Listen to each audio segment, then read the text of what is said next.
Bueno, el informe está estructurado básicamente para dar respuesta a la siguiente pregunta, y es si el crecimiento económico que estamos viendo o viviendo en las diferentes regiones es sostenible o no. Entonces, a partir de aquí lo que utilizamos es simplemente cómo son o de qué forma son las relaciones patrimoniales entre los agentes. ¿Quién se endeuda con quién? ¿Quién tiene qué activos? ¿Para qué los utiliza? Entonces, todos estos nos van dando unas relaciones macro, aunque mucho más desarrolladas de forma microeconómica, de cuáles son los patrones de crecimiento en esa economía. Por ejemplo, si una economía solamente es capaz de crecer en base a sectores cíclicos y en base a crédito y está aumentando el crédito de forma exagerada, va a ser muy complicado que ese crecimiento sea sostenible en el tiempo.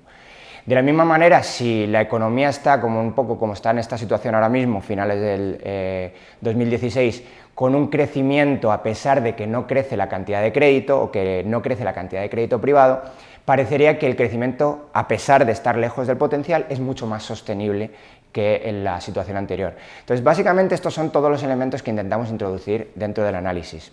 Y ahora, ¿cómo lo hacemos o qué variables miramos?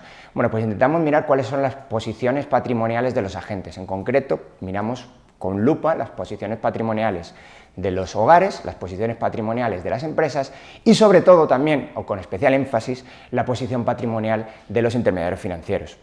Entonces, a partir de ahí, tenemos varios indicadores, quizá uno de los que más atención le estamos prestando es la posición de liquidez de los intermediarios financieros o el liquidity gap.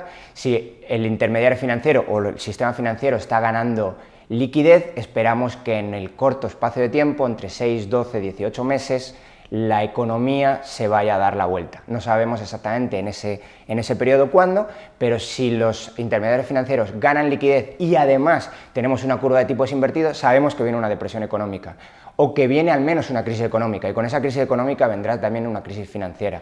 Por lo tanto, esto es una guía muy útil para los inversores de cuando nuestros indicadores se ponen en rojo, hay que irse a líquido rapidísimamente.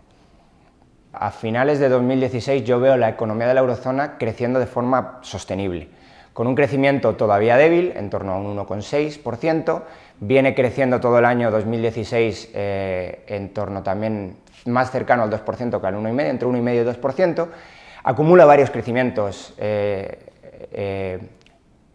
superiores al 1% sostenidamente a pesar de todas las convulsiones mundiales, y lo hace sin aumento de crédito. Los intermediarios financieros no están aumentando el crédito y lo hace además en un entorno que en principio la mayoría de economistas pensarían que es bastante complicado, como es un entorno no inflacionario. Tampoco es deflacionario, pero no es la inflación y no es la inflación que espera el Banco Central Europeo. Entonces, desde ese punto de vista, la economía de la eurozona creo que tiene un crecimiento sostenible. ¿Cuál es el problema? ¿Cuál es la gravedad o cuál puede ser una situación que revista cierta gravedad en el futuro? Políticas del Banco Central Europeo, es donde más nos estamos centrando, política de tipo de interés negativo y quantitative easing, que las dos conjuntas son un lastre muy pesado para el sistema financiero. Un sistema financiero que además ha venido muy castigado, especialmente el sistema financiero de la eurozona, desde la crisis y desde toda la gran recesión desde el 2008. Entonces, básicamente la política de tipo de interés negativo y un aumento del quantitative easing lo que están haciendo es un increíble aumento del exceso de reservas en los intermediarios financieros, que no se pueden deshacer de él o que solamente se podrían deshacer de él si incrementaran de forma excesiva el crédito, y que se les está cobrando por depositar en el Banco Central. Entonces, todo esto lo que está haciendo es, tenemos unas estimaciones que el impacto en las cuentas de los bancos podría ser aproximadamente, depende de los escenarios que planteamos, entre el 8 y el 10% de los beneficios anuales de los bancos. Esto es un palo grave para un sector que ya viene apaleado, ya viene castigado en los últimos años. Entonces, básicamente lo que estamos comentando es que el Banco Central Europeo no ha conseguido de momento sus objetivos de incrementar la inflación está muy por debajo, la subyacente está en un 0,7%, muy por debajo de su benchmark, que es el 2%, el crédito está plano, prácticamente plano o incluso negativo desde el momento en el que empieza el quantitative easing, por lo tanto tampoco ha conseguido aumentar el crédito en la economía, y lo único que ha ocurrido es una suerte de efecto expulsión inverso, que le hemos llamado, o efecto crowding out inverso, en el que por fin las medidas de austeridad están teniendo algún tipo de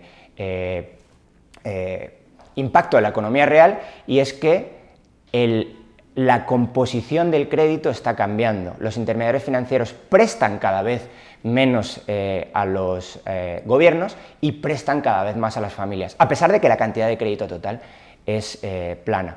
Por lo tanto, lo que estamos hablando es que hay cierto